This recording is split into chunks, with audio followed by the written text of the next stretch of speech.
ಇವತ್ತ ಫುಲ್ ಇದನ್ನ ರಿವ್ಯೂ ಹಾಕೋದು ಸಲ ರುದ್ರ ಗರುಡಪುರ.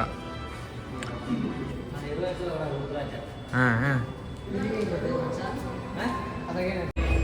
ಸಮಯ ಫೋಟೋಶೂಟ್ ಮುಗೀತು ಮಾಡಲ್ದೆ ಹೋಗೋಣ. ಹಾಂ ಮಿರರ್ ಸೆಲ್ಫೀಸ್ ಮಾಡಲ್ ಮುಂದೋಗ್ರಿ ನೀವು. ನಮ್ಮಪ್ಪ ಯಾವಾಗಲೂ ಒಂದು ಕತೆ ಹೇಳ್ತಾ ಇರ್ತಾರೆ ಸರ್. ಮೂವಿ ತುಂಬ ಒಂದು ಕತೆ ಹೇಳ್ತೀನಿ ಸ್ಟಾರ್ಟ್ ಮಾಡ್ಯಾರ, ಅದನ್ನ ನಮಗೆ ಒಂದು ಕತೆದಾಗ ಮುಗಿಸ್ಬಿಟ್ಟಿದ್ರೆ ಚಲೋ ಇತ್ತಂತ ನನಗೆ ಅನಿಸಿಕೆ.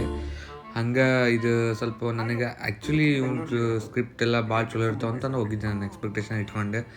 ಮತ್ತು ಹೀರೋಯಿನ್ದು ಬೇಕಾಗೇ ಇಲ್ಲ ಇದು ಮೂವಿಗೆ, ಹಂಗಿರ್ತದೆ. ಅಮಾಯಕರ ರಕ್ತ ಹರಿಬೇಕು, ನೀನು ಪ್ರತಿ ಬಾರಿ ಅವತಾರ ಎತ್ತಿ ಬರೋದು ಅಧರ್ಮವನ್ನ ಸರ್ವನಾಶ ಮಾಡೋದಕ್ಕೆ.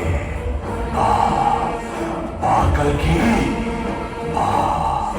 ಬಂದು ಈ ಕ್ರೂರ ಕಲಿಯುಗಕ್ಕೆ ಸತ್ಯ. ರಿಷಿ ಅವ್ರದ್ದು ಯಾವುದಂದ್ರೆ ಆಪ್ರೇಷನ್ ಅಲ್ಮೇಲೆ ಮತ್ತು ಕವಲ್ದಾರಿ ನಂಗೆ ಭಾಳ ಮಸ್ತ್ ಅನಿಸುತ್ತೆ, ಹಂಗಾಗಿ ಇದಕ್ಕೆ ಹೋದೆ. ಬಟ್ ಇದು ನನಗೆ ಓವರ್ತ್ ಅನಿಸಿಲ್ಲ ನನ್ನ ಪ್ರಕಾರ. ಬಟ್ ಇವ್ರಿಗೆಲ್ಲ ಉಳ್ಕಿದವ್ರಿಗೆಲ್ಲ ಚಲೋ ಅಭಿಪ್ರಾಯ. ನೋಡಿ ಒನ್ ಟೈಮ್ ವಾಚ್ ಅಂತೂ ಓರ್ತೈತಿ, ಹೋಗಿ ಫಸ್ಟ್ ನೋಡ್ರಿ. ಸಸ್ಪೆನ್ಸ್ ಎಲ್ಲ ಅನಾಹುತ ಐತಿ, ಅದಕ್ಕೆ ಮಾತಿಲ್ಲ. ಅದು ಒಂದು ಯಾರಂತ ಹುಡ್ಕದ ಮೂವಿಯೊಳಗೆ ಮಸ್ತ್ ತೋರ್ಸ್ಯಾರ, ಅದು ಲೈಕ್ ಆದ ನನಗೆ.